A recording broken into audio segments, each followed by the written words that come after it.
우리는 지금껏 마음을 새롭게 함으로 변화를 받으라는 말씀을 들어왔는데, 이는 어떤 상황에서든지 육신으로 반응하지 않고 영으로 반응함으로 생명과 평안을 누리기 위함입니다. 그런데 오늘은 여기서 한 발자국 더 나아가 우리가 삶에서 무언가를 이루기 원한다면 먼저 그것을 마음으로부터 보아야만 얻을 수 있다는 것을 말씀드리려고 합니다. 그래서 오늘 말씀의 주제는 마음으로 비전을 보는 능력입니다. 운동선수들이 하는 이미지 트레이닝이 있습니다. 자신이 원하는 목표를 머릿속에 계속 떠올리면서 그 이미지를 실전에 적용하는 상상훈련법이 있는데, 이는 100여 년 전부터 사용해왔던 검증된 스포츠 심리 기술입니다. 그러니까 골프 선수가 실전에 나가기 전에 먼저 완벽한 자세를 마음에 그리고 그 이미지를 머릿속에 계속 떠올리면서 훈련을 반복하면 놀라운 실력 향상이 이루어진다고 합니다. 베트남 전쟁에 참전한 제임스 네스멧 미군 소령은 베트남의 포로로 잡혀 7년간 수용소 감방에 감금되어 있었는데, 감금된 7년 동안에 그는 상상 속의 골프 연습장에서 매일 골프를 연습했다고 합니다. 얼마나 생생하게 상상했던지 그는 골프복의 촉감과 잔디 냄새를 맡고 다람쥐들이 잽싸게 움직이는 소리도 느낄 수 있었다고 합니다. 그는 매일 4시간씩 상상에 18호를 돌았는데 7년 뒤 자유의 몸이 되어서 현실에서 18호를 돌았을 때 첫 게임에서 70타를 쳐냈는데, 이는 포로로 잡히기 전보다 무려 20타나 향상된 점수였다고 합니다.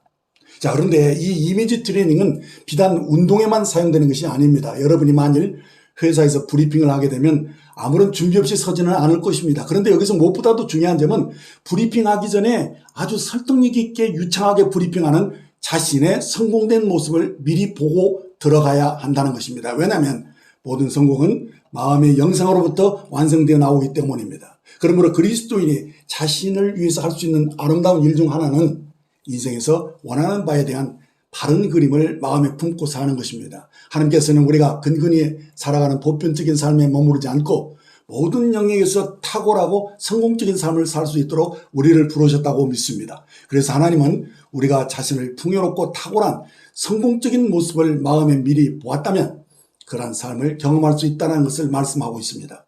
그리고 우리의 삶이 어느 위치에서 어떤 상황이 있든지 우리는 승리할 수 있고 성공할 수 있다고 마음으로 믿고 그것을 마음의 비전으로 영상으로 볼 수 있다면 그것은 우리에게 전혀 불가능한 일이 아니라는 것입니다. 하지만 어떤 이들은 우리 힘으로는 도저히 이룰 수 없는 꿈과 목표가 있다라고 보고서 내가 성공하기에는 너무 나이가 들었다고 생각하는 분들이 있는데, 그러나 미리 포기할 필요가 없는 것입니다. 왜냐하면 우리가 우리의 마음을 말씀으로 새롭게 할 수 있다면, 우리의 생각을 믿음의 영상으로 바꿀 수 있다면 우리의 꿈이 얼마든지 현실이 될 수 있다고 믿습니다.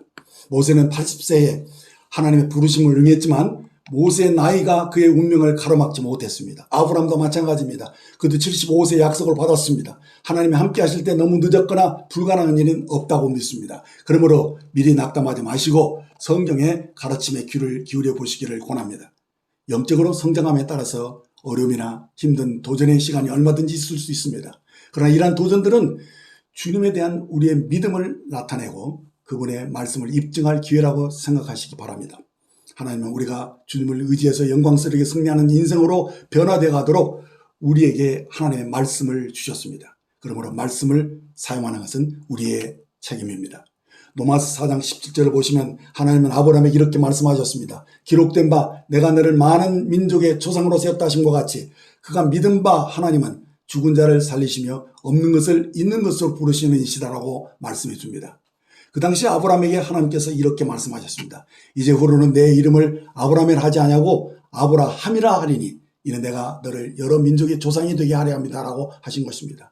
그렇습니다. 그 당시 아브라함은 자녀가 하나도 없었고 나이도 늙었고 그의 아내는 불임이었기 때문에 이 말씀은 불가능해 보였습니다. 그러나 하나님은 그에게 내가 너를 여러 민족의 아버지가 되게 하였다라고 이미 이루어진 말씀으로 말씀하셨을 때 하나님은 없는 것을 있는 것 같이 부르게 하셨습니다. 다른 말로 하면 아브라함의 미래가 하나님의 마음에서는 이미 이루어진 역사였다는 것입니다. 하나님이 그의 이름을 아브라함이라고 부르셨을 때 이는 그의 새로운 정체성을 반영하고 그의 삶의 비전에 일치하도록 하셨던 것입니다. 하나님께서는 그것이 이미 이루어진 것이었습니다. 하나님은 이 일이 일어나도록 하려고 아무것도 더 할 필요가 없었습니다. 이제 자신의 삶을 향한 하나님의 아이디어와 계획을 발견하고 마음을 일치시켜야 할 사람은 아브라함 자신이었습니다. 아브라함은 자신의 운명을 새 이름으로 받아들였고 자신을 아브라함이라 곧 여러 민족의 아버지라고 자신을 소개하기 시작했습니다. 그렇지만 여전히 남아있는 의문은 자녀들은 어디에 있는 것인가?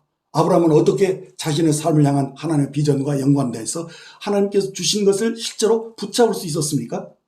우리 하나님은 자비롭고 은혜가 풍성하신 분이라서 하나님은 아브라함의 비전과 연결되는 것을 어려운 것으로 아시고서 그에게 마음에 있는 상상하는 능력과 함께 믿음을 사용하는 법을 가르쳐 주셨던 것입니다. 창세기 13장 14절 15절을 보면 롯이 아브라함을 떠난 후에 여호와께서 아브라함에게 이르시되 너는 눈을 들어 너 있는 곳에서 북쪽과 남쪽 그리고 동쪽과 서쪽을 바라보라. 보이는 땅은 내가 내 자손에게 주리니 영원히 이르리라 하신 것입니다. 하나님 여기서 무엇을 가르치신 것입니까? 아브라함이 그의 마음으로 곧 상상력으로 보는 능력을 가르쳐주고 계셨던 것입니다. 자, 보십시오. 하나님께서 아브라함에게 너는 눈을 들어 너 있는 곳에서 북쪽, 남쪽 그리고 동쪽과 서쪽으로 바라보라. 보이는 땅은 내가 너와 내 자손에게 주리니 영원히 있으리라 말씀하셨는데 이때 아브라함이 육의 눈으로 온 세상의 땅을 다 볼 수 있었겠습니까? 아닙니다. 보는 것은 불가능했습니다. 따라서 이 말씀은 육체 눈으로 보는 유한한 광경이 아니라 마음의 눈으로 볼 수 있는 무한한 것을 보라고 말씀하셨던 것입니다. 이어지는 17절 말씀을 보시면 그 의미가 더 분명해집니다. 너는 일어나 그 땅을 종과 행으로 두루 다녀보라. 내가 이것을 내게 주리라 하셨는데 이 말은 실제로 아브라함이 발로 다녀보라는 말이 아니고 마음의 상상력으로 그 땅을 두루 다녀보라고 말씀한 겁니다. 정말 놀랍지 않습니까? 하나님께서는 아브라함의 그가 한 곳에서 북쪽을 향하고 남쪽을 향하고 동쪽으로 향하고 서쪽으로 향하여 볼 수 있는 모든 땅이 영원히 그와 그의 자손의 것이 될 것이라고 말씀하셨습니다.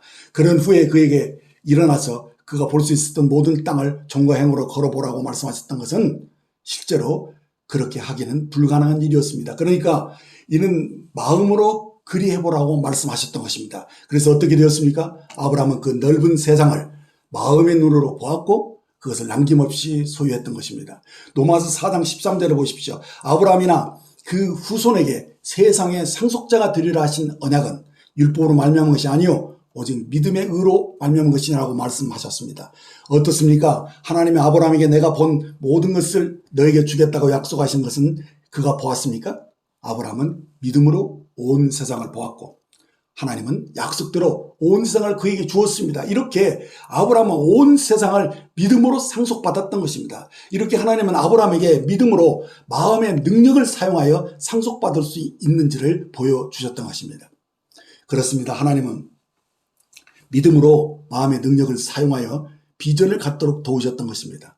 아브라함이 자신을 향한 하나님의 비전, 곧 여러 민족의 아버지와 자신을 어떻게 연결하여 준 것입니까?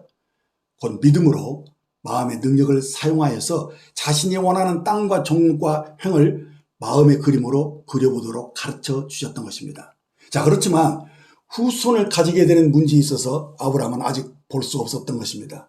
하지만 이를 하나님은 이미 이전에 그에게 말씀해 주셨던 것입니다. 창세기 13장 16절을 보면 내가 내 자손이 땅에 티끌 같게 하려니 사람이 땅에 티끌을 능히 셀 수 있을진데 내 자손도 세리라라고 말씀해 주셨지만 그 당시 아브라함은 이 말씀을 비전으로 마음의 영상으로 보지 못했던 것입니다. 그래서 하나님은 아브라함의 믿음을 가지고 마음의 눈으로 볼 수 있도록 그를 장막 밖으로 이끌어 밤하늘의 별을 헤아려 보게 하셨던 것입니다.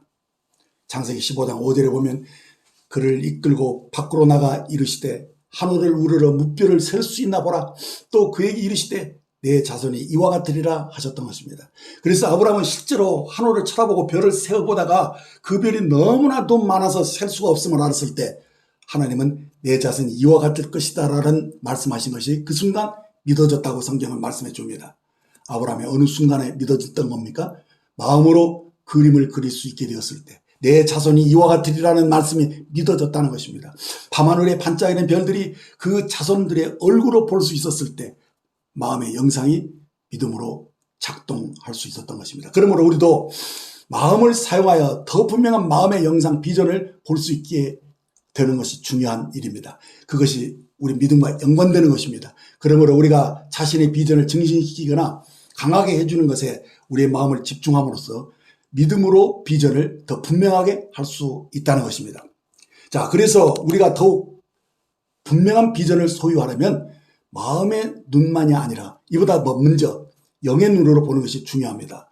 물론 영의 눈으로 보는 것은 우리가 원한다고 마음대로 볼 수 있는 것은 아닙니다만 이는 하나님의 주권적인 계시에 속한 것입니다. 그러니까 영의 눈은 가지는 것은 이 전적으로 하나님의 은혜에 달린 것입니다. 에베소서 1장 17절 18절을 보시면 우리 주 예수 그리스도의 하나님 영광의 아버지께서 지혜와 계시의 영을 너희에게 주사 하나님을 알게 하시고 너희 마음의 눈을 밝히사 그의 부르심의 소망이 무엇이며 성도 안에서 그 기업의 영광의 풍성함이 무엇이며라고 말씀하신 것을 보면 영의 눈은 하나님의 지혜와 계시의 영을 주셔야만 하나님을 알게 되면서 우리의 마음의 눈이 밝혀져서 하나님의 선하시고 기뻐하시고 온전한 뜻이 무엇인지를 분별할 수 있게 된다는 것입니다.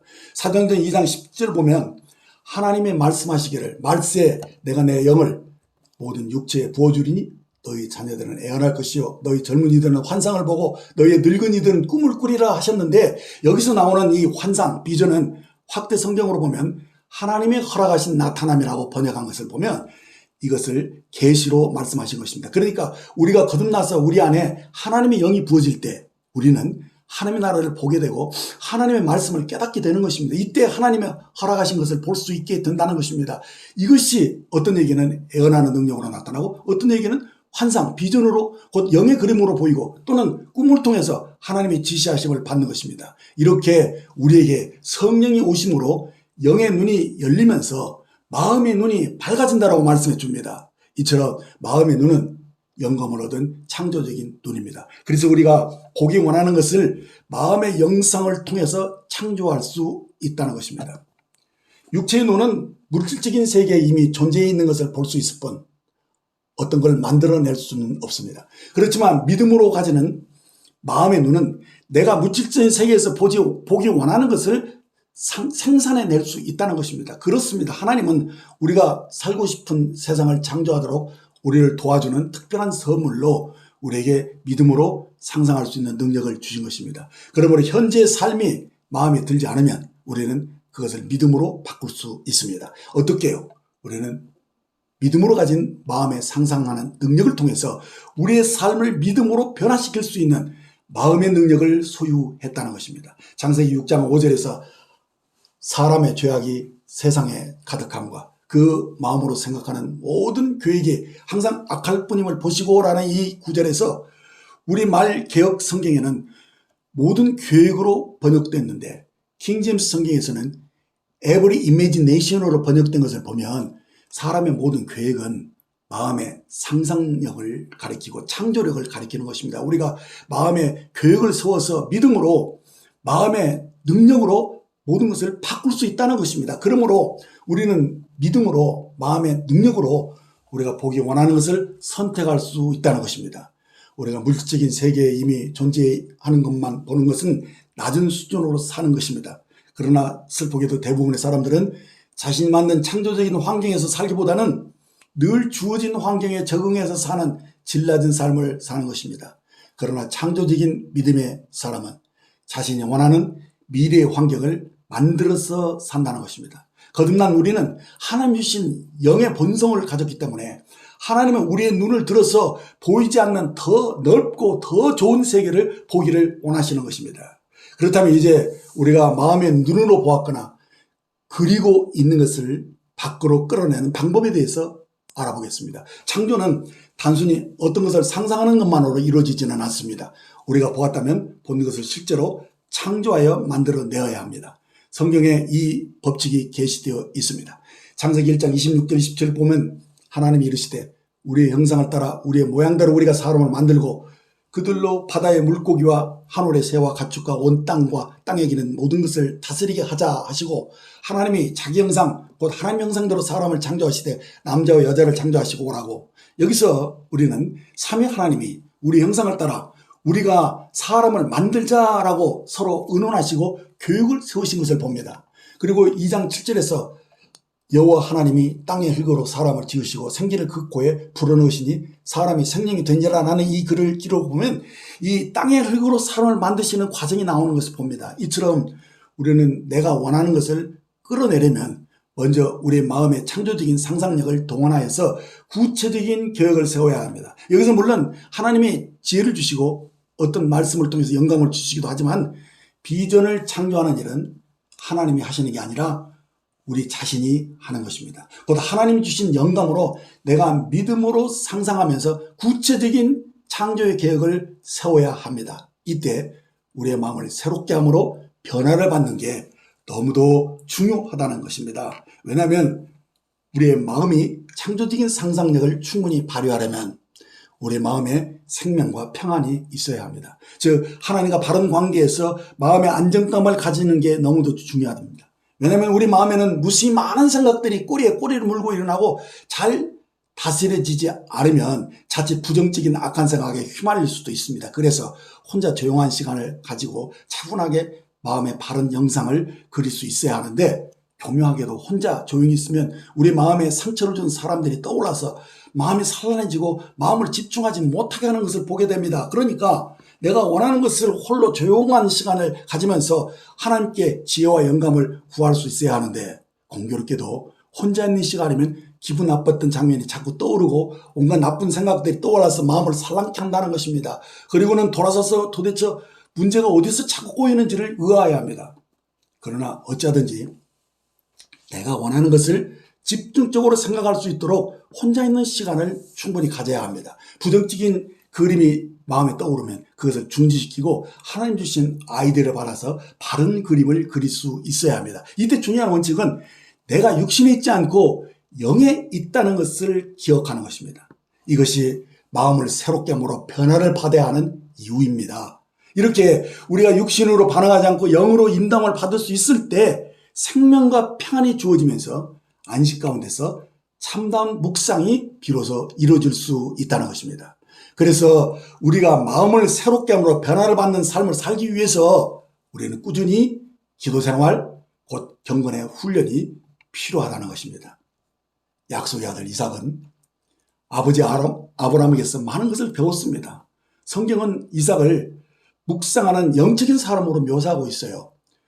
창세기 24장 63절을 보면 이삭이 저물 때 들에 나가 묵상하다가 눈을 들어보며 낙타들이 오는지라는 기록을 보면 이 장면은 아브라함이 엘리에셀이라는 청지기에게 이삭의 아내 될 사람을 찾아오도록 부탁해서 그가 이삭의 아내 리브가를 그 오라비 집에서 데리고 돌아오고 있었던 것입니다. 이때 이삭이 묵상하고 있었다라고 말씀합니다. 이삭은 분명 묵상하는 시간이 창조의 시간이었던 것을 알고서 묵상의 능력을 배웠던 것입니다. 그러나 참된 묵상이 창조 시간임을 알고서 그것을 사용하는 창조적인 사람은 그리 많지 않다는 것을 아십니다. 일반적인 의미로 묵상한다는 것은 생각을 집중한다 또는 회상하거나 곰곰이 생각하면서 마음으로 계획을 세우거나 궁리하는 것을 의미합니다. 그런데요, 성경에서 묵상으로 번역된 단어는 히브리어로 하가입니다. 이 단어의 뜻은 곰곰이 생각하다, 중얼거리다, 포효하다라는 일반적인 묵상의 개념과는 다소 다른 의미를 가진 단어가 나옵니다. 그런데 이 묵상하는 것에는 세 단계 혹은 세 가지 묵상의 수준이 있음을 우리에게 보여준 것입니다.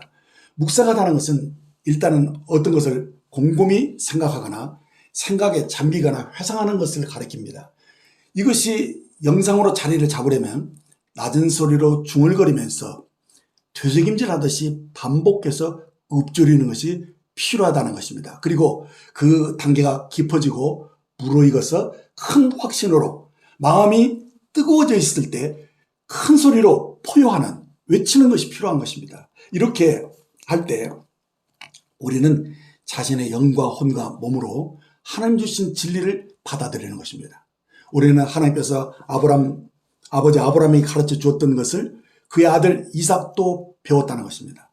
이삭은 묵상하는 시간에 그가 마음으로 무엇을 할지를 알았다는 것입니다. 창세기 26장을 보면 이삭이 그랄 땅에 이르렀을 때 아브라함 때 1006년이 들었던 것처럼 그 땅에 흉년이 들어서 모두가 그 땅을 떠나서 애굽으로 내려갈 때 주님이 그가 묵상하는 시간에 나타나 애굽으로 내려가지 말라고 그에 지시했으며 그 땅에 거하였으며 이 땅을 유하면은 내가 이 모든 땅을 너와 내 자손에게 주리라, 내 아버지 아브라함에게 약속하신 것을 주리라 말씀하셨던 것입니다. 그래서 이삭은 그랄 땅에 머물렀습니다. 그런데 놀랍게도 그랄이라는 히브리어 가라리에서 나온 말인데 이 말은 끌어당기다 하는 말로서 여기서 되새기라는 말이 나온 것입니다. 그러니까 그랄 땅의 영적 의미는 생각을 끌어당겨서 되새김질을 하는 곧 묵상하는 삶을 가리킨 것입니다. 그래서 그 땅에 심한 가뭄이 있어도 이삭은 그랄 땅에 머무르면서 그의 아버지 아브라함에게 주신 하나님의 말씀을 되새김질하는 묵상의 삶을 계속해서 살았다는 것입니다. 그는 그 땅을 씨를 뿌리고 농사를 지어서 거기서 우물을 팠다고 말합니다. 그런데 다른 사람들의 작물들은 안 되었어도 이삭의 농사는 잘 되어 100배의 수확을 냈다고 했고 이삭이 파는 우물마다 물이 쏟아져 나왔다고 말합니다. 이는 그가 묵상하는 삶을 통해서 만사가 형통한 삶을 살았다는 것을 우리에게 보여줍니다. 창세기 26장 12절 14절에 이삭이 그 땅에서 농사에 그 해에 100배나 뒀고 여호와께서 복을 주심으로 그 사람이 창대하고 왕성하여 마침내 거부가 되었다라고 말씀해 준 것을 봅니다. 야곱도 똑같은 것을 아버지 이삭에서부터 배웠습니다. 그는 묵상의 능력, 곧 마음이 가진 창조의 능력을 사용해서 그가 원하는 것을 어떻게 창조할 수 있는가를 발견했다는 것을 봅니다. 이것이 그가 오랫동안 삼촌 라반 밑에서 많은 고초를 받았음에도 불구하고 그 땅에서 매우 부유한 자가 되어 나올 수 있었던 것입니다. 야곱이 어떻게 그 일을 할 수 있었는지를 살펴보겠습니다. 야곱은 라반의 작은 딸 라헬을 사랑하여 그녀와 결혼하고 싶어서 7년을 머슴살이를 살았는데 그만 속아서 레아와 결혼했고 할 수 없이 7년을 더 일했습니다. 그런데 그 후에도 10번이나 품삯을 속이는 라반에 의해서 그를 상대했습니다. 정말로 라반은 야비하고 부정직한 주인이었습니다. 그래서 어느 날 야곱은 이렇게 당하고만 살 수 없다고 생각해서 라반에게 가서 이렇게 말했습니다. 삼촌, 이제 저도 떠날 때가 되었습니다. 내 아내들은 아이를 낳았고 가족은 다 커지고 있습니다. 이렇게 삼촌에게 더 부담스러운 존재가 되기 전에 여기를 떠나는 것이 좋을 것 같습니다. 이렇게 말했을 때 이 라반이 이렇게 나왔습니다. 창세기 30장 27, 28절을 보면 여호와께서 너로 말미암아 내게 복 주심을 내가 깨달았노니 내가 나를 사랑스럽게 여기거든 그대로 있으라. 또 이르되 내 품삯을 정하라. 내가 그것을 주리라 한 것입니다. 이때 야곱은 품삯을 10번에 속였던 사람이 이제는 품삯을 자기 보고로 전하라고 했기 때문에 야곱은 이렇게 요구했습니다. 우리는 여기서 야곱의 창조적인 믿음의 역사를 보게 됩니다. 야곱의 제안은 간단했습니다. 외삼촌의 양떼 중에 아롱진 것이나 점 있는 염소 새끼가 태어나면 그것이 나의 싹이 되게 하여 주십시오. 그래서 일단 얼룩달룩한 점 있는 검은 양과 염소는 라반이 전부 가져가고 이제 전부 단색으로 된 염소와 양들이 야곱이 돌보면서 거기서 태어난 가축 중에서 아롱진 것이나 점 있는 검은 양과 염소를 야곱의 싹이 되기로 했던 것입니다. 이는 누가 봐도 그런 일이 일어날 확률이 매우 낮아 보였던 것입니다. 그래서 정직하지 않은 라반은 이 거래를 매우 마음에 들어 했습니다. 라반과 아들들이 재빨리 야곱에게 단색의 가축만 남겨두고 점 있는 줄무늬 있는 가축은 야곱으로부터 사흘길이 되도록 멀리 떼어놓았습니다. 이제 그들은 야곱이 어떻게 양떼가 돌보는지를 지켜봤던 것입니다. 창세기 30장 37절 38절을 보면 야곱이 버드나무와 살구나무와 신풍나무의 푸른 가지를 가져다가 그것들이 껍질을 벗겨 흰무늬를 내고 그 껍질을 벗긴 가지를 양떼가 와서 먹는 개천 물구 위에 세워 양떼를 향하게 하며 그때가 물을 먹이러 올 때 새끼를 베니. 자, 야곱이 여기서 하는 것을 보면 하나님께서 아브라함에게 별을 세워보라고 함으로써 그의 비전을 보는 것을 도와주셨듯이 그는 똑같은 방법으로 자신의 비전을 계속 볼 수 있도록 돕고 있었던 것입니다. 야곱은 버드나무 껍질을 벗겨서 점이 있거나 줄무늬 있는 가축의 그 몸에 있는 디자인과 똑같이 보이도록 한 것입니다. 그런 다음 이 가지를 가축이 와서 물을 마시고 짝짓기를 하는 곳에 두었던 것입니다. 야곱은 그렇게 하는 것이 점이 있고 줄무늬 있는 새끼를 낳게 하려는 이 자신의 비전을 돕는다고 생각했기 때문이었습니다. 이렇게 그는 이 비전이 초점에 맞춰져 있던 것입니다. 이렇게 우리도 내가 원하고 바라는 것이 마음에 가득 채워져서 넘치게 될 때까지 계속 낮은 소리로 읊조리며 묵상하는 것이 우리의 비전을 돕는 방법이 된다는 것입니다.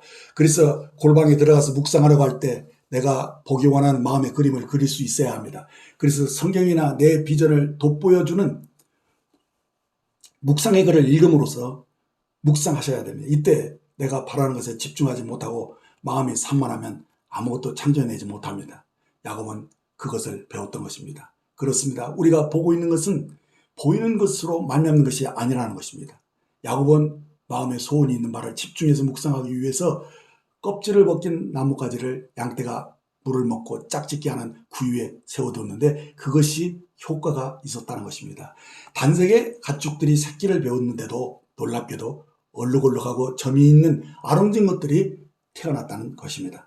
창세기 30장 40절 42절을 보면 야곱이 새끼 양을 구분하고 그 얼룩무늬와 검은 빛이 있는 것은 나반의 양과 서로 마주보게 하며 자기 양을 따로 두어 나반의 양과 섞이지 않게 하며 튼튼한 양이 새끼 뵐 때는 야곱이 개천에다가 양떼의 눈앞에 그 가지를 두어 양이 그 가지 곁에서 새끼를 베게 하고 약한 양이면 그 가지를 두지 아니하니 이렇게 함으로써 약한 것은 나반 것이 되고 튼튼한 것은 야곱의 것이 된지라. 이에 그 사람이 매우 번창하여 양떼와 노비와 낙타와 나귀가 많았더라라고 기록한 것을 보면 정말 놀라운 일입니다. 이것이 야곱이 나반을 속인 것은 아닙니다. 그가 한 일은 모두 그의 비전을 돕는 것이었으며 가장 좋은 결과를 확실히 얻으려는 그의 노력이었던 것입니다. 이렇게 야곱은 창조하는 능력인 상상력을 사용했던 것입니다. 우리는 이렇게 마음이 원하는 비전을 창조할 수 있습니다. 그러니까 우리도 야곱처럼 이것을 의식적으로 행하기로 선택할 수 있다는 것입니다. 나반과 그의 아들들은 한 마리도 없을 걸로 알았는데 그렇게 많은 아롱진 양과 점 있는 가축들을 갖게 되었는지를 알 수 없었습니다. 그래서 야곱이 그것들을 훔쳤다고 비난을 했습니다. 그래서 야곱은 나반의 딸들인 자기 아내들에게 이 일이 어떻게 일어났는지를 알려줄 필요가 있었던 것입니다. 창세기 32장 11절 12절을 보면 그때 그 양떼가 새끼 뵐 때 내가 꿈에 눈을 들어보니 양떼를 탄 순양은 다 얼룩문 있는 것, 점 있는 것과 아롱진 것이었더라. 꿈에 하나님이 사자가 내게 말하기를 야곱아 하기로 내가 대답하기를 여기 있나이다 하며 이르시되 내 눈을 들어 보라. 양떼를 탄 순양은 다 얼룩무늬 있는 것, 점 있는 것과 아롱진 것이니라. 나반이 내게 행한 모든 것을 내가 보았노라. 자, 여기서 야곱은 아내들에게 이 일이 영적인 면에 있음을 보여주는 것입니다. 양들이 짝짓기 할 때 얼룩무늬 있는 것과 점 있는 것과 아롱진 것을 그가 어떻게 계속해서 비전으로 보았는지를 말해준 것입니다. 여기서 그가 꿈에 내가 눈을 들어보니라고 말하지 않았다는 것을 아셔야 합니다.